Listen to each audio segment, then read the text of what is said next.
जला दो इसे।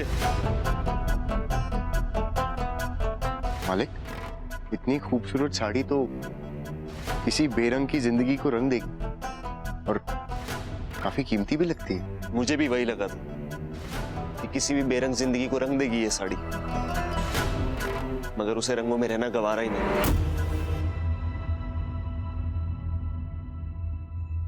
एक विनती है मालिक, आज की मजदूरी के बजाय क्या मैं ये साड़ी ले सकता? तू क्या करेगा इस साड़ी? है कोई जिस पर ये रंग फब्बेगा, जिसे मैंने वादा किया है कि उसकी जिंदगी में फिर रंग से भर दूंगा। ले जाओ। जी शुक्रिया।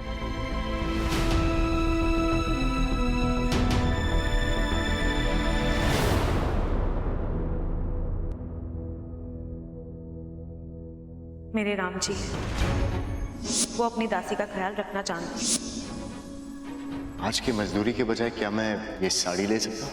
है कोई जिस पर ये रंग फब्बेगा, जिसे मैंने वादा किया कि उसकी जिंदगी में फिर रंग से भर दूंगा।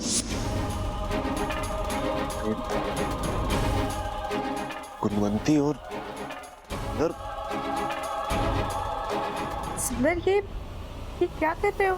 जब तक मैं नहीं कहूं आंखें मत खोलना। ठीक है।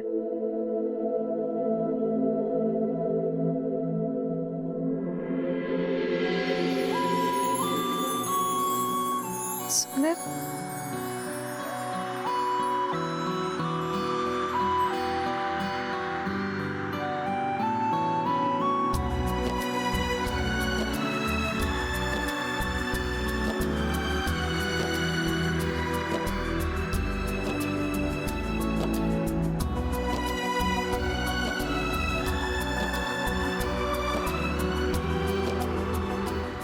तो ये आहिस्ते आहिस्ते आंखें खोलो। क्या दिख रहा है तुम्हें? मेरे राम जी। अपने आप को देखो गुणवंती, राम जी को नहीं।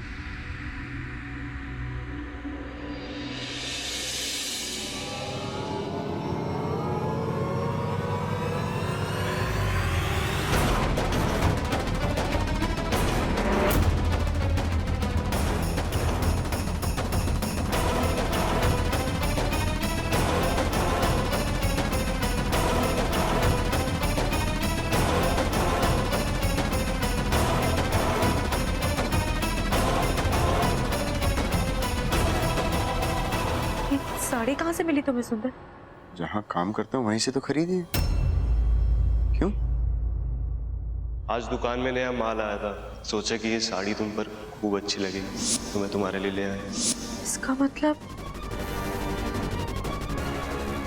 ऐसे क्यों देख रही हो गुणवंती? अरे तुम राम जी की पूजा इतनी श्रद्धा से करती हो और आज रामनवमी के दिन ये रंग तुम पर बहुत शोभा दे रहा है। नहीं सुंदर, तुम समझ नहीं रहे हो। ये साड़ी तुम्हें कहाँ से मिली है और तुम किसके लिए काम करते हो सुंदर? नहीं, हमारे मालिक का नाम चमन तो नहीं है ना?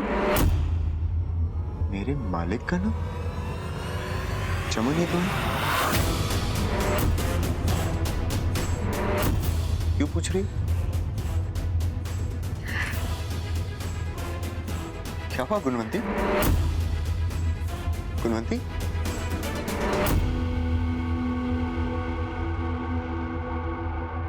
सुंदर, वो बदमाश और चालाक इंसान तुम्हें अपने आप को तुम्हारा मालिक कहता है, दरअसल में तुम्हारा भाई है।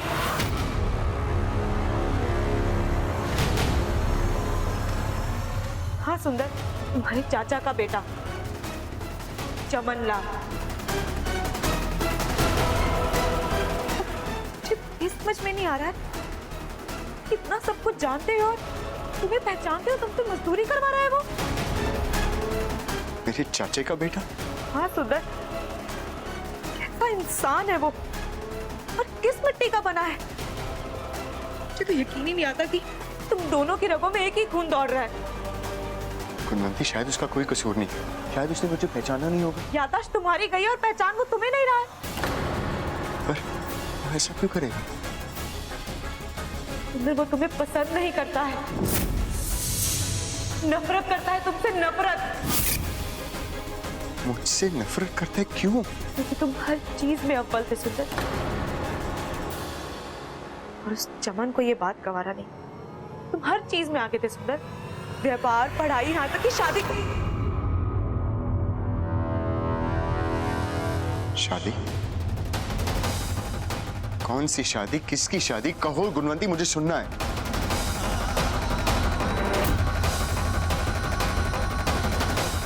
वो चमन मुझसे शादी करना चाहता था सुन। मेरे बाबा और तुम्हारे बाबूजी ने मिलकर मेरी शादी तुमसे तय कर दी। चमन को ये बात गवारा नहीं थी। मुझे आज भी वो दिन याद है जब मेरे बाबा ने मेरे और चमन की शादी के लिए मना किया था। उस चमन की वजह से पूरा अनारकली बाजार जल गया। मेरी बात चमन मियां, मैं मजाक कर रहा था। चमन मियां मेरी बात सुनिए।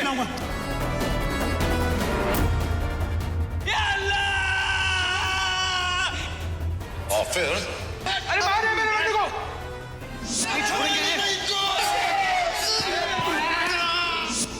नफरत की आग ने चमन को एक बहुत बुरा इंसान बना दिया सुंदर। तुम्हें पता है चमन शादीशुदा है और फिर भी इतनी गंदी नजर रखता है मुझ पर। बार बार मैं उसे धिक्कारती और खुद ही अपने आप को कोसती हूँ। क्यों मैं इसे एक अच्छा इंसान नहीं बना सकती? क्यों नहीं इसे सुधार सकती? क्यों वो तुम्हारी तरह एक अच्छा इंसान नहीं बन सकता? पर वो अपनी हरकतों से बाज ही नहीं आता है। जब भी मुझे अकेले पाता है चला आता है। आज भी सुंदर कि साड़ी वही मेरे लिए लाया था। हमेशा की तरह बुरी नजर से देख रहा था मुझे, इसलिए मुझे आज भी उससे बदतमीजी से बात करनी पड़ी। अब तुम्हें नहीं करनी पड़ेगी कुनवंती। तुम अपने आप को अकेला मत समझ। कल तक तुम और मैं दो थे, लेकिन आज से हम एक हैं। क्या? हाँ गुणवंती, आज के बाद तुम्हारे पाक दामन में कोई कीचड़ उछालने की कोशिश तक नहीं करेगा और तुम्हारा आंचल मैला करने की हिम्मत तक नहीं करेगा। ये सफेद लिबास की आड़ में जो तुम जीवन काट रही, इसके कोरेपन में रंग भरे जाएंगे। अच्छा, और कब आएंगे मेरे राम जी?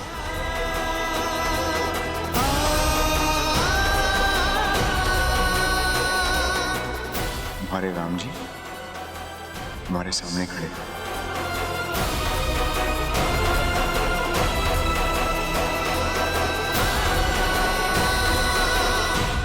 मुझे तो तेरे राम जी मिलके गुणवंती, मगर इस रावण से अभी तक तेरा वास्ता नहीं हुआ।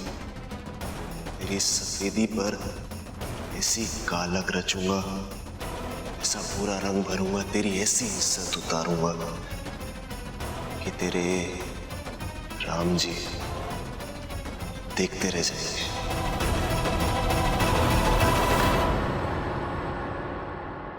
ये बच तो जाएंगे ना?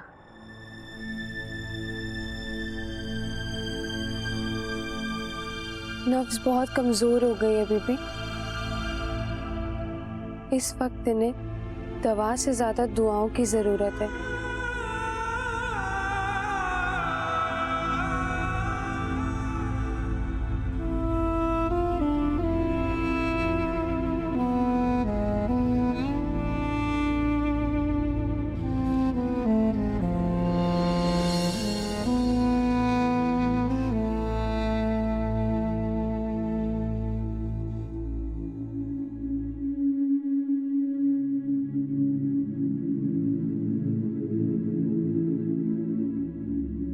पता नहीं बीबी, दवाओं ने ज्यादा काम किया है या दुआओं ने ज्यादा काम किया है। नब्ज अब काफी तेज है इनकी। अब मैं दावे के साथ कह सकता हूं कि खतरे की घड़ी टल गई। या अल्लाह, शुक्र तुम सच में खुदा का भेजा हुआ फरिश्ता हो। हमारे खाबिन को दूसरी जिंदगी दी है तुमने।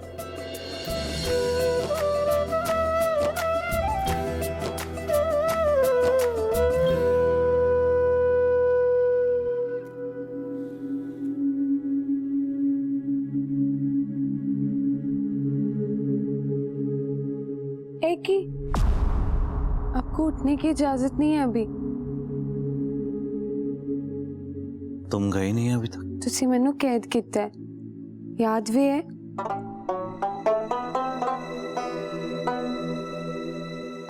नूरा ने तो हमारे सीने में खंजर खोप कर आपको कैद की जंजीरों से आजाद तो कर दिया था, लेकिन ये वापस लौट आई हमें अपने एहसानों के बोझ के तले दबाने। आपकी जिंदगी बचाई है इन्होंने। इस लड़की के हाथों में तो अल्लाह की मेहर है, जादू है, खुदा की नेक बंदी है ये। इंसान होने दा फर्ज निभाया हकीम साहब। मेरे बाऊजी ने मैनू सिखाया है कि जीवन दान सब तो वड्डा दान है। अब मुझे इजाजत दीजिए।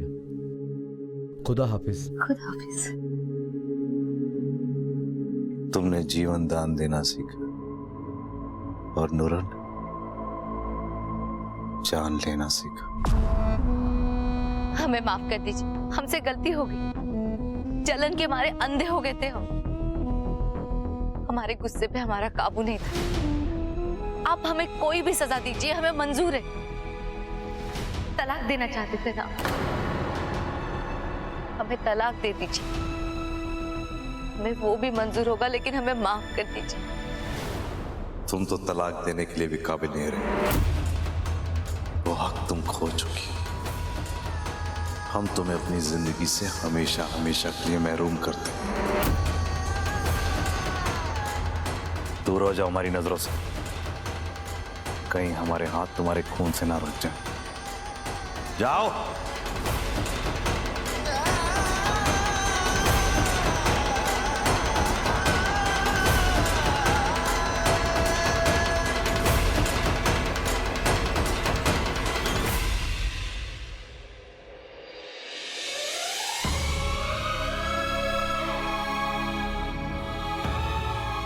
गुणवंती, तुम अपने आप को अकेला मत समझ। ये सफेद लिबास की आड़ में जो तुम जीवन काट रहे हो, इसके कोरेपन में रंग भरे जाएं और तुम्हारे राम जी भरेंगे ये। तुम्हारे राम जी हमारे सामने।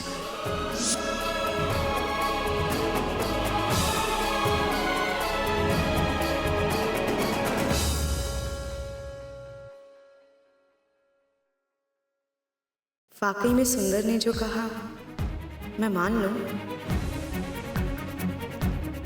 क्या वो मुझ बदनसीब को शरण देगा? और अगर लाचो वापस आ गई उसकी जिंदगी में तो तब तो मेरा कोई वजूद ही नहीं रहेगा। नहीं नहीं, ये सब पागलपन है। लाले भाई साहब सच कह रहे थे। आखिर सच सामने आ ही गया, और सच तो ये है तुम्हारे दिल के किसी कोने में अभी भी एक आरज़ू है, एक तमन्ना अभी भी बाकी है मेरे यार को हासिल करने की।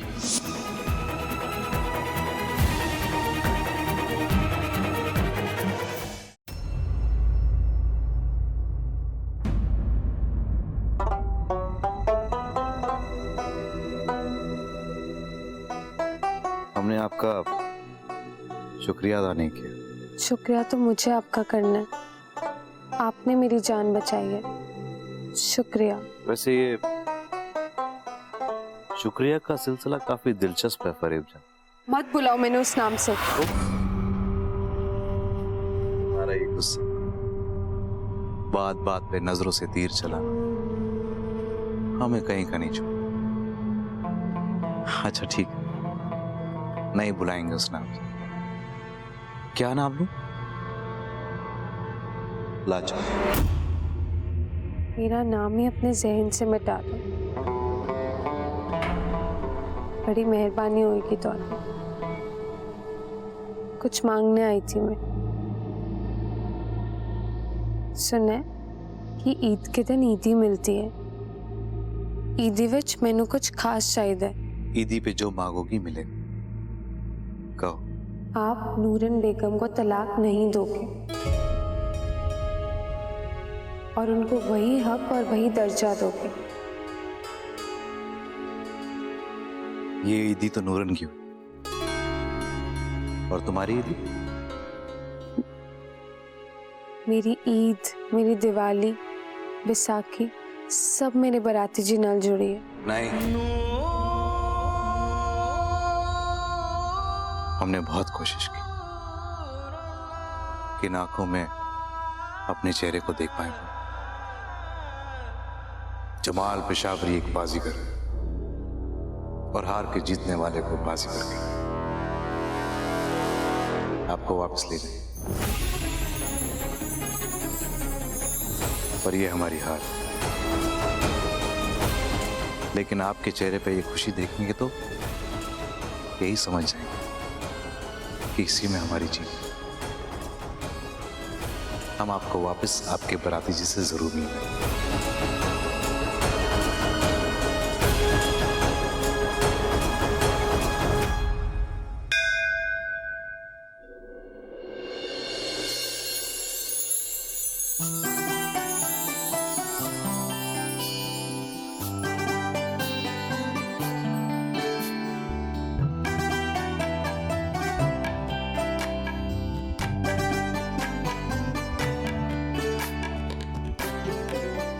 ये रंग बहुत अच्छा लग रहा है गुनगुन। तुम्हारा इस मंदिर में रहना बहुत शुभ है बेटी। जुग जुग जियो।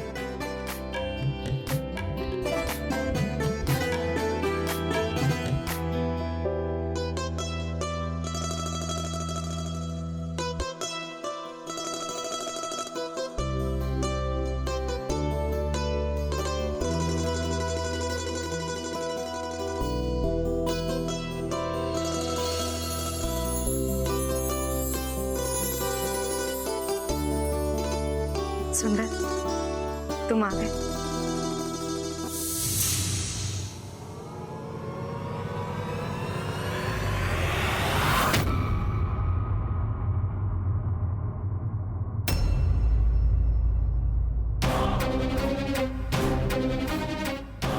चमनी, क्या बदतमीजी है।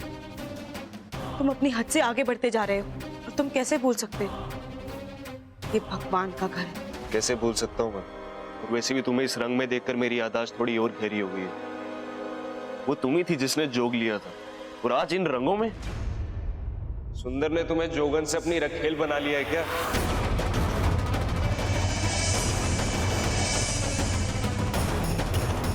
बस करो चमन।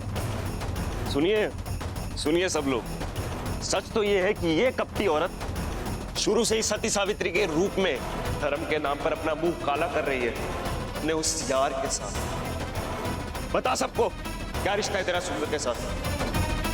बता सबको क्या चल रहा है उस कोठी में सुंदर के साथ। चमन,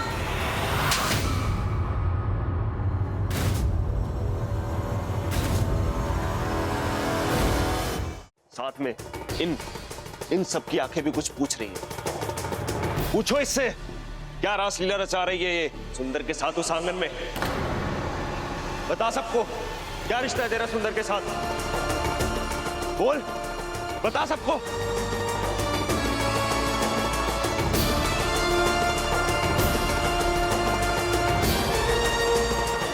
बता गुणवंती, बता इन सबको।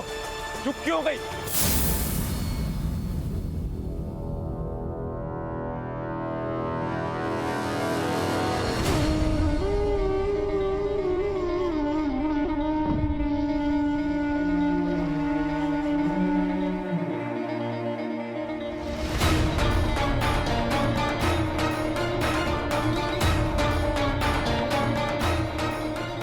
वही जो सीता का राम के साथ है।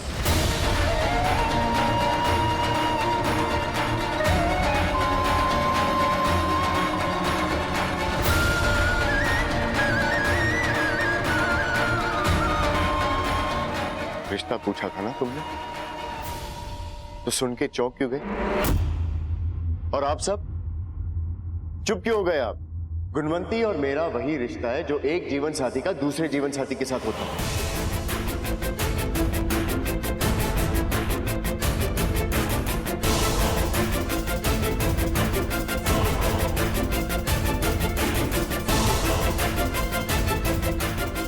ये कब से तुम्हारी जीवन साथी बन गई? तुम्हारी जीवन साथी तो लाजो है ना,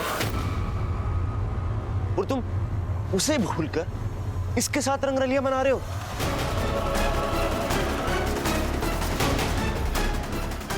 इस सारे समाज में इस जैसी औरत को सिर्फ एक ही नाम से बुलाया जाता है, कलंकिनी।